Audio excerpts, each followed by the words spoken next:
បាទខ្ញុំបាទប្រកាសណាសូមគោរពព្រះគុណម្ចាស់សប្បុរសជនលោកឪពុកអ្នកម្ដាយអាណាព្យាបាលសិស្សទាំងអស់នៃសាលាបឋមសិក្សាក្រវ៉ាន់បាទក្នុងនាមខ្ញុំតំណាងឲ្យលោកឪពុកអ្នកម្ដាយទាំងអស់នៅក្នុងសាលាបឋមសិក្សាក្រវ៉ាន់ថ្ងៃនេះផងដែរគឺខ្ញុំសូមបង្ហាញនៅសមិទ្ធផលថ្មី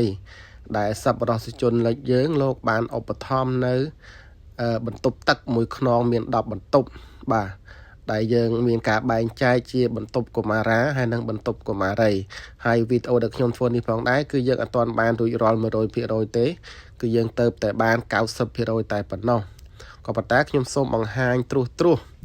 បាទពីព្រោះយើងចេញជារូបរាងមានសុផនភាពបណ្ដាហើយមិនត្រឹមបន្ទប់ទឹកយើងនេះមិនត្រឹមតែជាបន្ទប់ទឹកសម្រាប់កូនរបស់យើង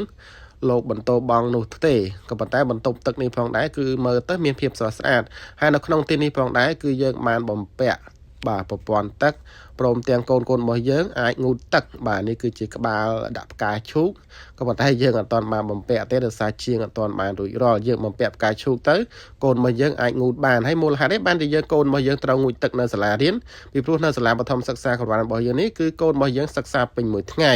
ចឹងសិក្សាពេញមួយថ្ងៃនៅពេលដែលលោកឪពុកអ្នកម្ដាយរវល់ទៅប្រកបមុខរបររស់ស៊ីអីហ្នឹងគឺអាចវិច្ចសម្ភារៈអីของគាត់ផ្សេងហើយកៅអៅគាត់មកគាត់អាចមកផ្លាស់ងូតទឹកនៅទីនេះបានចឹងហើយបានជាយើងត្រូវការខណ្ឌបែងចែករវាងកុមារាហើយនិងកុមារីដើម្បីមានសុវត្ថិភាពហើយកូនរបស់យើងពេលដែលមកសាលារៀនគឺគាត់អាចងូតទឹកសម្អាតខ្លួនបានដោយมันមានការព្រួយបារម្ភអ្វីទាំងអស់ហើយដោយពុកម៉ែបងប្អូនទាំងអស់បានឃើញអញ្ចឹងគឺបន្ទប់ទឹករបស់យើងនេះគឺមានសុផនភាពហើយនិងភាពស្រស់ស្អាតណាស់មានទាំងអនាម័យមានសុវត្ថិភាពខ្ពស់និយាយរួមទៅហើយនៅកន្លែងនេះផងដែរគឺជាអត់ទាន់បានរួចរាល់ 100% ទេនៅផ្នែកខាងនេះគឺយើងរៀបចំជាឥដ្ឋកន្សែងដោយបានឃើញជាក់ស្ដែងនេះអញ្ចឹងគឺយើងរៀបចំជាឥដ្ឋកន្សែងដោយផ្លូវចូលនៅក្នុងផ្នែកកណ្ដាលនេះអញ្ចឹងគឺយើងហើយខាងនេះផងដែរគឺយើងរៀបចំជាសួនច្បារអមសងខាងអញ្ចឹងហើយជំនួយឧបត្ថម្ភនេះគឺបានឧបត្ថម្ភទាំងស្រុងអំពីក្រុមហ៊ុន UT Crop Protection ដោយបងប្អូនបានឃើញនៃវីដេអូអញ្ចឹងគឺលោកបានឧបត្ថម្ភបាទបន្ទប់ទឹកមួយខ្នងមាន10បន្ទប់នេះព្រមទាំងកន្លែងចម្រោះទឹកស្អាតនៅខាងចុងវីដេអូខ្ញុំនឹងធ្វើការបង្ហាញហើយនៅផ្នែកខាងនេះវិញគឺយើងខាងផ្នែកកុមារីអញ្ចឹងផ្នែកកុមារីក៏មិនខុសអ្វីពីខាងកុមារាដែរគឺមានបន្ទប់ទឹកស្អាតមានសុវត្ថិភាពមានផាសុកភាពព្រមទាំងមានកន្លែងសម្រាប់ពួកគាត់ងូតទឹកសម្អាតខ្លួនផងដែរដែលពួកគាត់សិក្សាពេញមួយថ្ងៃអញ្ចឹងហើយបានជាយើងត្រូវរៀបចំកន្លែងពួកគាត់ងូតទឹកបាទងូតទឹកដោយសារយើងអត់ទាន់បានរួចរាល់យើងអត់ទាន់បានបំពាក់ផ្កាឈូកនៅឡើយទេបាទអញ្ចឹងបានជាយើងត្រូវការបែងចែកខណ្ឌដាច់ដោយឡែកអំពីកុមារាហើយនិងកុមារីដើម្បីសុវត្ថិភាពកូនចៅយើងទាំងអស់គ្នានៅពេលដែលពុកអ្នកម្ដាយ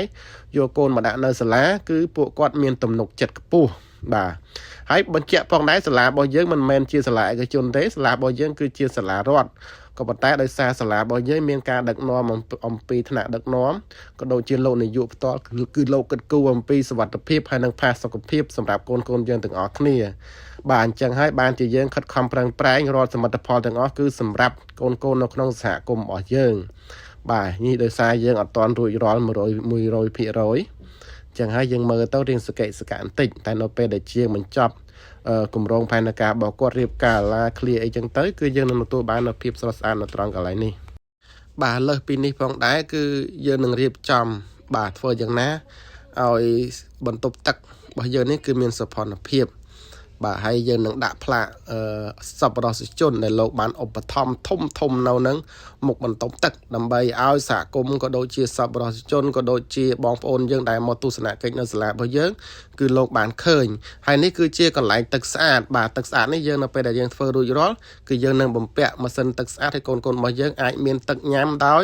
សុវត្ថិភាពនៅសាលារបស់យើងអញ្ចឹងគឺយើងមានផាសុកភាពខ្ពស់យើងមានទាំងទឹកងូតទឹកប្រើប្រាស់កន្លែងផ្សេងៗហើយយើងមានទាំងទឹកញ៉ាំប្រកបដោយផាសុកភាពទៀត